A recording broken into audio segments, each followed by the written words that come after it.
হুজুরেরও বীজ মারবে, তোরও বীজ মারবে। তুই রেডি হয়ে যা, কবরে যা বুঝতে পারবি। বড় কষ্ট লাগে যদি বলেন হুজুর আমার ছেলে মদের ভাটিতে জীবন কাটিয়ে মারা গেছে, তার জন্য কি আমি দোয়া করতে পাবো না? আমি বলবো না, আমি ইয়াসিন বলবো না, কোরআনকে জিজ্ঞেস করলেই আপনি পাবেন। যদি বলেন কোরআনে কোথায় জিজ্ঞেস করব, কোরআন খুলেন, বুখারী শরীফের হাদিসে আছে রাসূল আকরাম সাল্লাল্লাহু আলাইহি ওয়াসাল্লামের কাছে খবর এলো, ইয়া রাসূলুল্লাহ ইয়া হাবিবাল্লাহ, আপনার চাচা যান যেন মৃত্যুর শয্যায় আছেন, যে কোনো সময় মারা যাবেন। আল্লাহর হাবিব ছুটে গেলেন আর বললেন, ওগো আমার চাচা, একবার কলমাটা পড়ে নিন, আমি আল্লাহর কাছে কেঁদে কেঁদে আপনার জন্য ক্ষমা চাইবো। আল্লাহর নবীর চাচা বললেন, আমি যদি বার্ধক্যে কলমা পড়ি লোকে বলবে মৃত্যু ভয়ে কলমা পড়েছে, তাই আমি কলমা পড়তে পারবো না। আমার আল্লাহ রাব্বুল আলামিন আয়াত পাঠালেন, ইন্নাকা লা তাহদি মান আহবাবতা ওয়ালাকিন্নাল্লাহা ইয়াহদি মান ইয়াশা। হে আমার বিশ্ব নবী, সকলে বলুন হিদায়াতের মালিক কে? আল্লাহ। হিদায়াতের দপ্তরটা আমার আল্লাহর হাতে। আমার ইচ্ছা নেই তোমার চাচা কলমা পড়তে পারবে না। রাসূল আকরাম সাল্লাল্লাহু আলাইহি সাল্লামের চোখ দিয়ে পানি এলো, চাচা যান দুনিয়া ছেড়ে চলে গেলেন। এরপর আল্লাহর নবী বললেন, ওগো আল্লাহ, তুমি আমাকে যতদিন না নিষেধ করছো, আমি তোমার কাছে কেঁদে কেঁদে আমার চাচার জন্য ক্ষমা চাইবো। তুমি আমাকে যতদিন না নিষেধ করবে আমি চাচার জন্য কাঁদবো। আল্লাহর হাবিব কাঁদতে লাগলেন। আল্লাহ আয়াত পাঠিয়ে দিলেন, মা কানা লিন নবী ওয়াল্লাযীনা আমানু আইয়াস্তাগফিরু লিল মুশরিকিন ওয়ালাউ কানু উলি কুরবা। হে নবী এবং মুমিন, তোমরা কান খুলে শুনে নাও, যারা বেঈমান কাফের হয়ে মুশরিক হয়ে যারা বদ্দিন হয়ে মারা গেছে, তাদের লেগে দোয়া করতে পাবে না, যদিও তারা তোমাদের নিকটতম আত্মীয় হয়।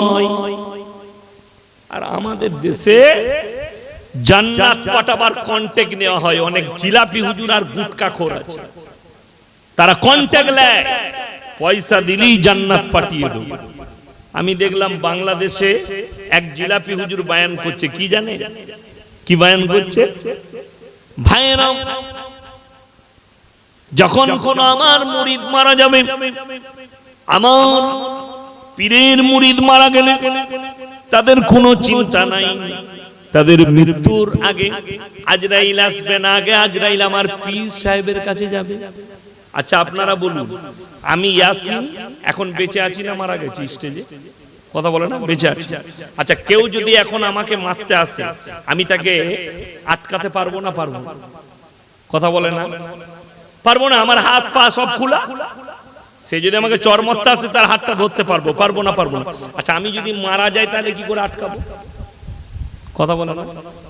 আমাদের দেশের লোক এত ভালো, এত ইসলাম বুঝে, বলছে বেঁচে থাকলে মানুষের পাওয়ার কম থাকে, মরে গেলে পীরের পাওয়ার বেড়ে যায়। আমি কেন অবাক হয়ে যাই, মরে গেলে পীরের পাওয়ার বেড়ে যায়। বড় কষ্ট লাগে যদি মরে যাওয়ার পরে।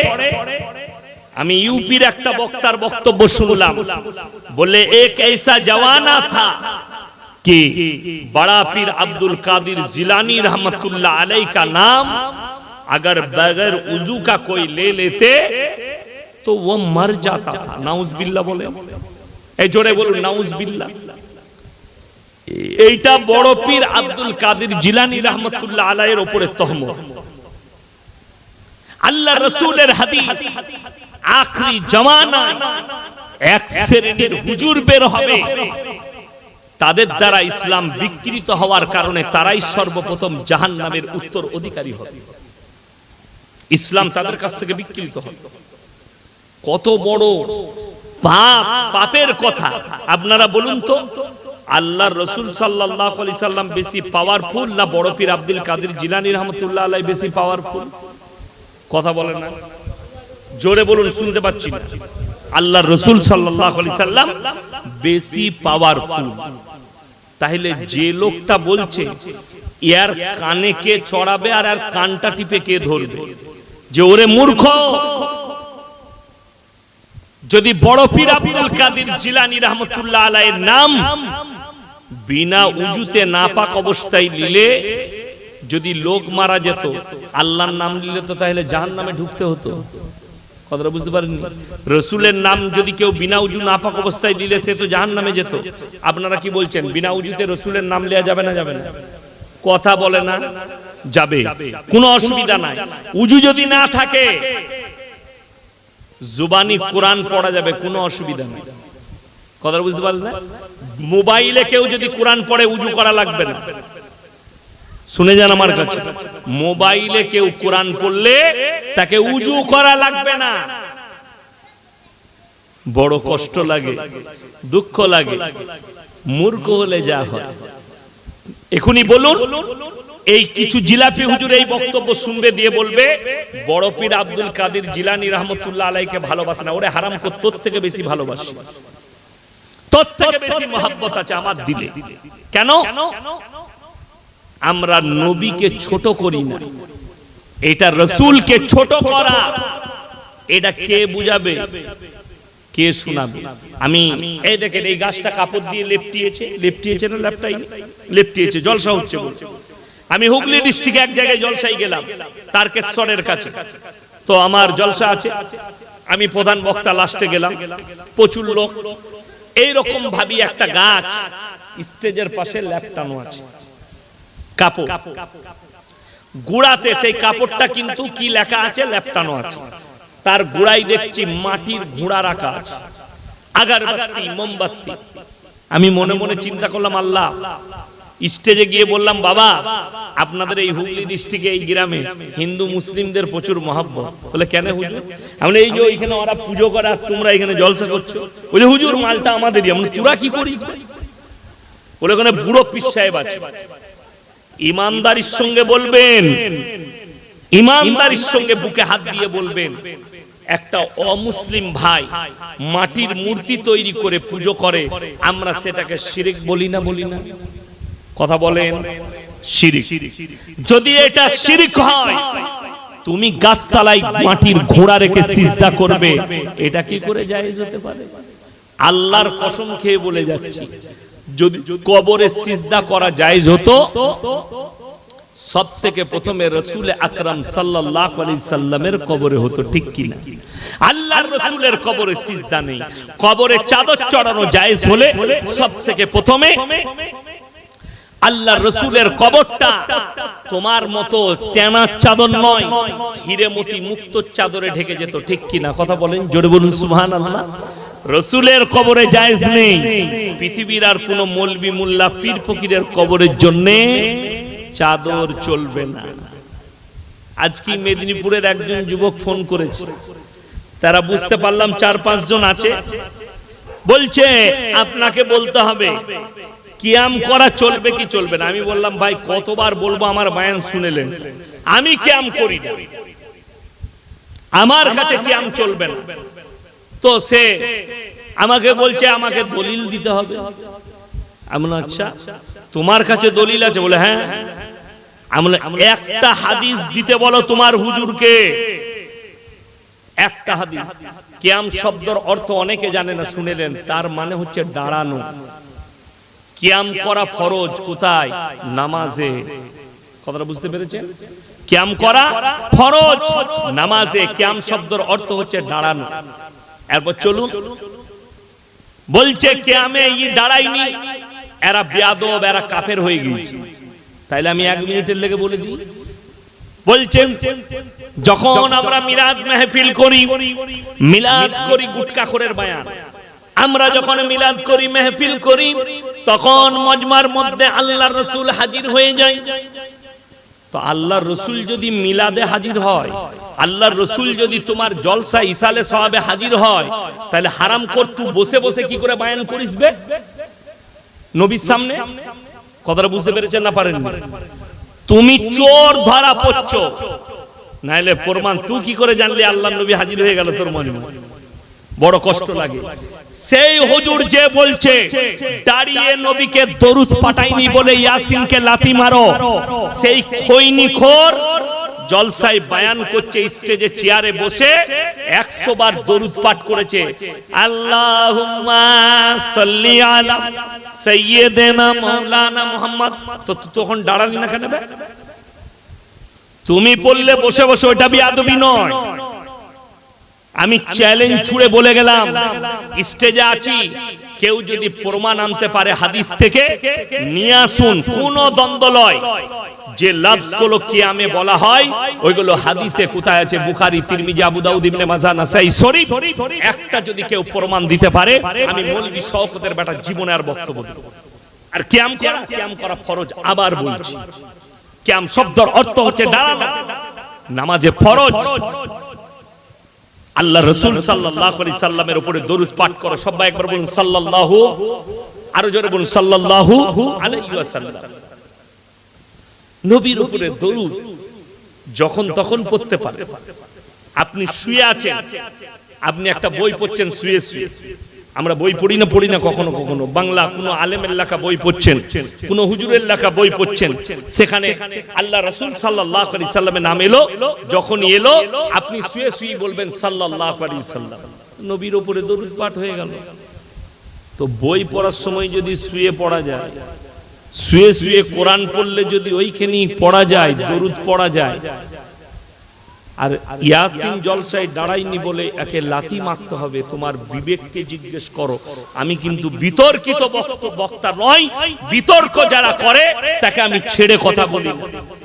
ওই জন্য ইসলামটাকে নেন। আজকে ইসলাম শেষ হয়েছে আমাদের মতো আলেমদের কারণে। ইসলাম আজকে ক্ষতির মুখে এক শ্রেণীর হুজুরদের কারণে।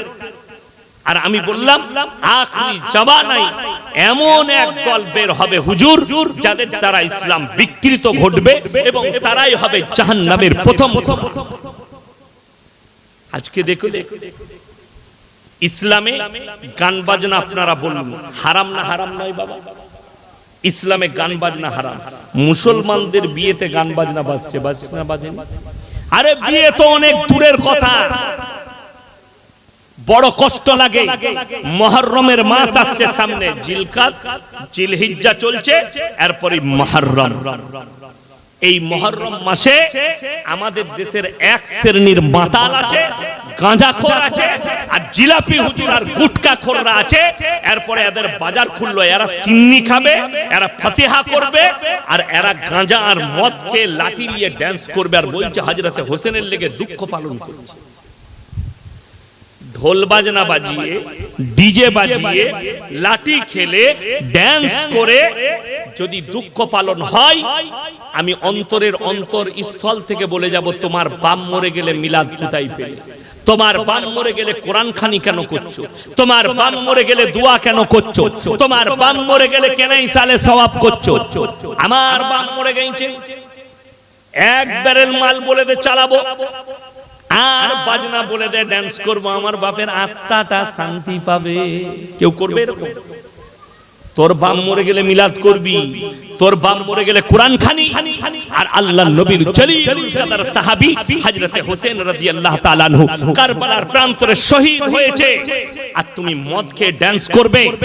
কেউ যদি বাপের বেটা থাকে, 10ই মুহররম দাওয়াত দিলাম, আমার মাদ্রাসায় আসবেন, আমি নিজের পয়সায় গাড়ি ভাড়া করে দেব, বর্তমান টাউনে যাবেন, আমি নাম করে বলছি, বর্তমান টাউনে বড় বাজার, সেখানে মুসলিমদের যুবক যুবতীরা সারা রাত মদ খেয়ে ড্যান্স করে, আর তাদের হাতে কলমা লেখা টানা। এদের থেকে বড় রাসূলের দুশমন, এদের থেকে বড় ইসলামের দুশমন পৃথিবীতে কোনো বেঈমান কাফের হতে পারে। আর আপনি বলছেন এটার নাম ইসলাম? 12ই রবিউল আউয়ালে ঈদ মিলাদুন নবীর জশ্ন বার করে হাওড়া জেলায় বাগনানে হুজুর আছে, সেই মজমায় ডিজে গান বাজিয়ে মুসলিমদের যুবকরা ড্যান্স করেছে। এটা কোন হাদিসে আছে? আমি বলবো হুজুরের বাপের ক্ষমতা থাকে তা বার করে দেখাও।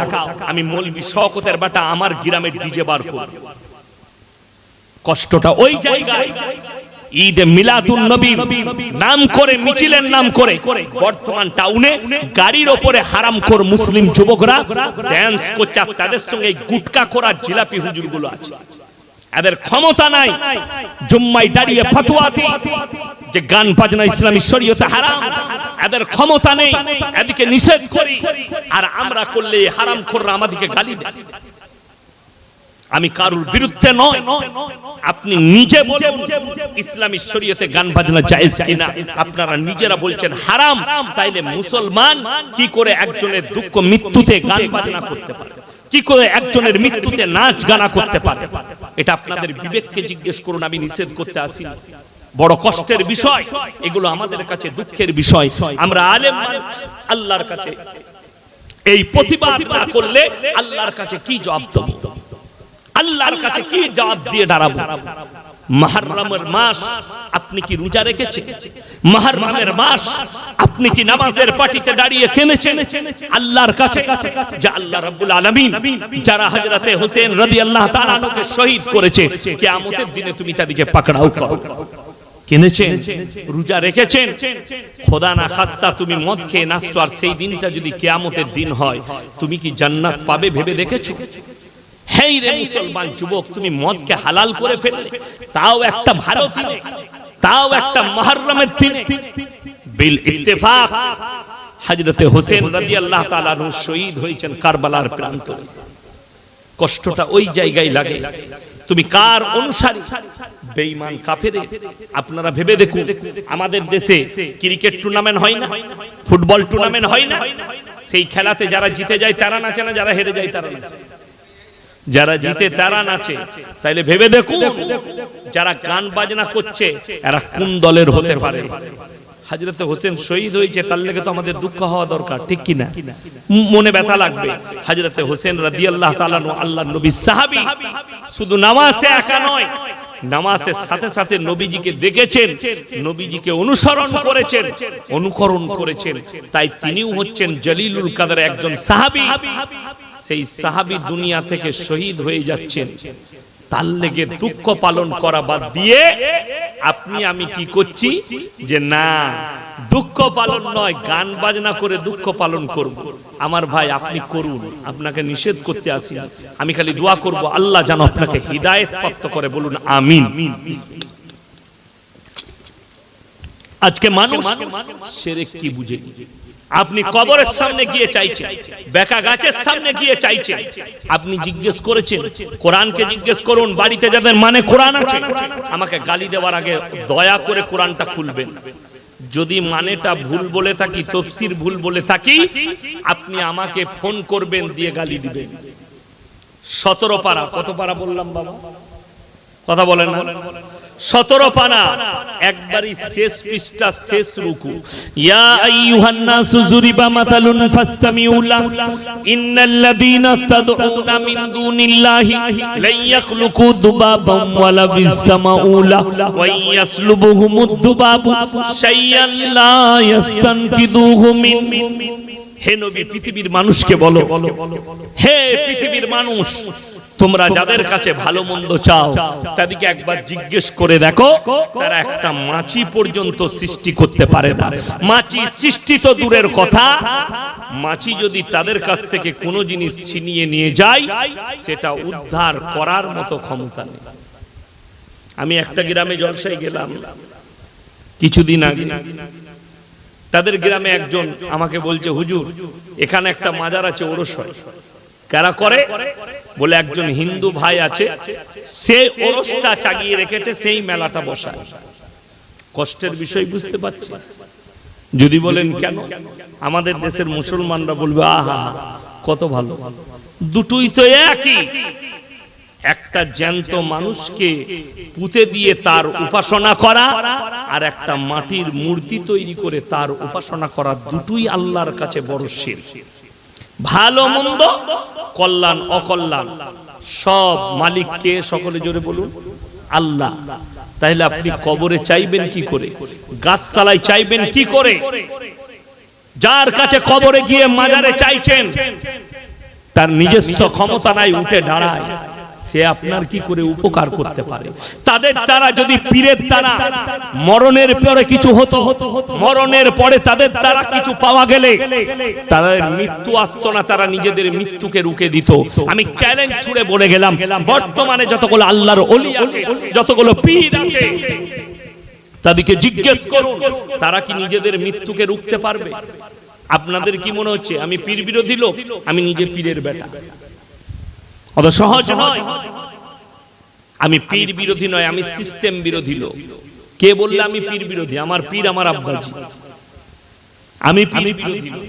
কিন্তু কেউ যদি বলে পীর না ধরলে জান্নাতে যাওয়া যাবে না, আমি তোমাকে জিজ্ঞেস করছি, ইমাম আবু হানিফা রহিমাহুল্লাহর পীর কে ছিল? ইমাম শাফির পীর কে ছিল? ইমাম হাম্বলের পীর কে ছিল? নামগুলো বলে দাও, তারা কিভাবে মুরিদ হয়েছিল। শুনে রেখে দেন, পীর শব্দটাই আপনার বুঝে আসেনি। এই যে আপনারা বসে আছেন বুজুর্গ, আমার বাপের বয়সী লোক, আপনি আমার কাছে পীর মানে বয়োজ্যেষ্ঠ লোক, কথাটা বুঝতে পারেন? আপনাকে আমি রেসপেক্ট করব, সম্মান করব, রেসপেক্ট সম্মান করব। কিন্তু যদি আপনার মধ্যে ইলম না থাকে, ইলমটা আপনাকে আমার কাছ থেকেই নিতে হবে। আপনি আমার থেকে বুজুর্গ হতে পারেন, কে মুসলমান এত উন্নত হয়েছে, আপনি কি ভাবছেন পাপ আসেনি? চলে এসেছে। আজ থেকে কয়েক হাজার বছর আগেকার ঘটনা আজকে পুনরাবৃত্তি হচ্ছে। যদি বলেন কি করে? লূত নবীর কওমকে আল্লাহ ধ্বংস করেছিল সমকামী হওয়ার কারণে, এই পাপের কারণে। বর্তমানে ওই পাপ আবার মডেলিং এর নাম নিয়ে আপনার আমার কাছে ফিরত এসেছে। যদি বলেন কি করে? ভারতের সুপ্রিম কোর্ট রায় দিয়ে দিয়েছে, যারা সমকামী ভারতে তারা স্বাধীনভাবে বসবাস করতে পাবে। সমকামীটা কোনো ভারতের জন্য পাপ জিনিস নয়। শুধু ভারত নয়, America, London, Britain, Japan, German, উত্তর কোরিয়া, দক্ষিণ কোরিয়া, স্পেন, ব্রাজিল, অস্ট্রেলিয়া, আপনার নিউজিল্যান্ড, যতগুলো বেঈমান কাফের ইহুদি নাসারাদের দেশ আছে, সবাই সমকামীকে সাই দিয়েছে, একমাত্র মুসলিম রাষ্ট্রগুলো ছাড়া। আপনি কি মনে করছেন এই পাপটা আজকের পাপ? না, একটা পুরো নসলকে আল্লাহ ধ্বংস করেছে। লূত নবীর কওমকে সাগরের উপরে পাল্টানো হয়েছে, যে সাগরটাকে আজও বৈজ্ঞানিকরা মরা সাগর বলে, যে সাগরটায় আজও পর্যন্ত একটা পোকা মাকড় জন্মায় না, সেখানে লূত নবীর কওমকে পাল্টানো হয়েছে।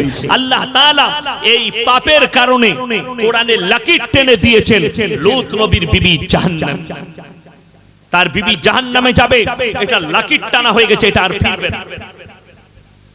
আপনি তারপরেও ভাবছেন আমার সন্তান পাপ করবে, আমি পাপ করব, আমি সমকামী হব, আমি জিনা করব, আমি অন্যায় অত্যাচার করব, আমি শিরক করব, আমি আল্লাহ বিরোধী কাজ করব, অথচ আমি জান্নাতে চলে যাব।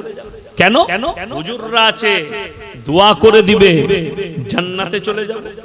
ওই লাইনটাই তো শরীয়তে নাই। যদি দোয়া করে জান্নাতে পাঠানো যেত, লূত নবীর বিবি কি অপরাধ করলো, নূহ নবীর বিবি কি অপরাধ করলো? কোরআন খুলে দারাবাল্লাহু মাসালাল লিল্লাযিনা কাফারু ইমরাতা নূহিন ওয়া ইমরাতা লূত কানাতা তাহতা আবদাইনি মিন ইবাদিনা সালিহাইনি ফাকানাতাহুমা ফালাম ইউগনিয়ানহুমা মিনাল্লাহি শাইয়্যা ওয়া কিলা আদখুলান নার মা'আদ দাখিলিন। হে আমার নবী, পৃথিবীর মানুষকে বলে দাও, আমি দুজন উলুল আজম নবী, পয়গম্বর, হাবিব পয়গম্বর নূহ নবী আর লূত নবী, দুজনের বিবিকে জাহান্নামে দেব, তারা আটকাতে পারবে না। এটা কোরআন। আমি এই দুজন নবীর বিবিকে কিয়ামতের দিনে জাহান্নামে নিক্ষেপ করব, তারা পয়গম্বর হওয়ার পরেও চুপচাপ দাঁড়িয়ে থাকবে। হে আমার যুবক ভাইয়েরা, যুবতীরা, শোনো, যদি তোমার মন হয় যে আমি সমকামী হব, সমকামী হবার একটা লাভ আছে, তাহলে জেনে রেখে দাও, আল্লাহর কসম খেয়ে বলে যাচ্ছি, তোমার বাপ যদি তাহাজ্জুদ গুজার হয়, তোমার বাপ যদি হাজী সাহেব হয়, তোমার বাপ যদি হুজুর হয়, তোমার বাপ যদি আলিম হয়, তোমার মা যদি তাহাজ্জুদ গুজার হয়, তোমার মা যদি হাজী বিবি হয়, আল্লাহর কসম পেরুবার কোনো রাস্তা পাবে না। নবী নিষ্পাপ, নবীরা জান্নাতি, তারা যদি অনুরোধ না করতে পায়, তোমার বাম্মা নামাজ পড়ে কি করে আল্লাহর কাছে অনুরোধ করবে? তুমি পাপ করবে আর পেরিয়ে যাবে। হাইরে মুসলমান, তুমি বুঝোই এটা মডেলিং। লূত নবীর পাপ আজকে ফিরে এসেছে, নাম দেওয়া হয়েছে মডেলিং। আর এই পাপে সব থেকে বেশি জড়িয়েছে শিক্ষিত। আপনি মনে করছেন আপনি 5 ওয়াক্তের নামাজ পড়ে জান্নাতে চলে যাবেন। আপনি মনে করছেন আমি এত নামাজ পড়ি, এত তাহাজ্জুদ গুজার পড়ি। আপনার জানা আছে শয়তানের থেকে বেশি সিজদা পৃথিবীতে কেউ করেনি। ঠিক বললাম না ভুল বললাম? ইবলিসের থেকে বেশি সিজদা তোমার 14 পুরুষে কেউ করেনি। তারপরেও ইবলিস জাহান্নামে যাবে। তোমার জানা আছে ইবলিস জাহান্নামে যাবে। এত ইবাদত করার পরেও, রাজা বান্দেগী করার পরেও আল্লাহ বললেন বেরিয়ে যাও আমার জান্নাত থেকে, লানাতুল্লাহি আলা ইবলিসা, ইবলিসের উপরে আল্লাহ লানত বর্ষিত। আর আপনি বলছেন আমি পাপের সাগরে ডুবে থাকবো, আমার পরিবার বাঁচাবো। আজকে লোক নামাজ পড়ে না কেন? আজকে লোক রোজা রাখে না কেন? আমাদের মতো এক শ্রেণীর আলেমদের জন্য, হুজুরদের জন্য।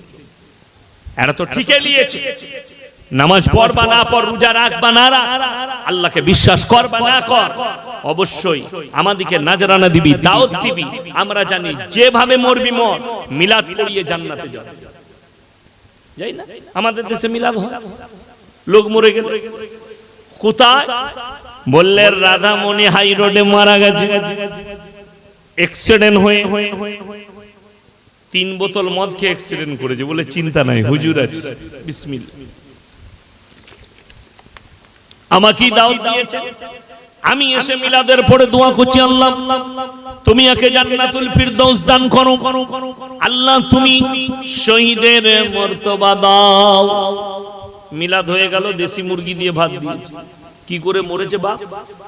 ছেলে খুব বদমাস হুজুর, 3 বোতল মদ খেয়ে অ্যাক্সিডেন্ট করে। তোবা তোবা, কাকে দিলাম বে জান্নাতে? আমাদের দেশে তো এইরকমই বাজার চলছে। নামাজ পড়া লাগবে না, রোজা রাখা লাগবে না, মদ খাক, গাঁজা খাক, মদের ভাটিতে জীবন কাটা, হুজুরকে ডেকে মিলাদ পড়াও, জান্নাত রেডি।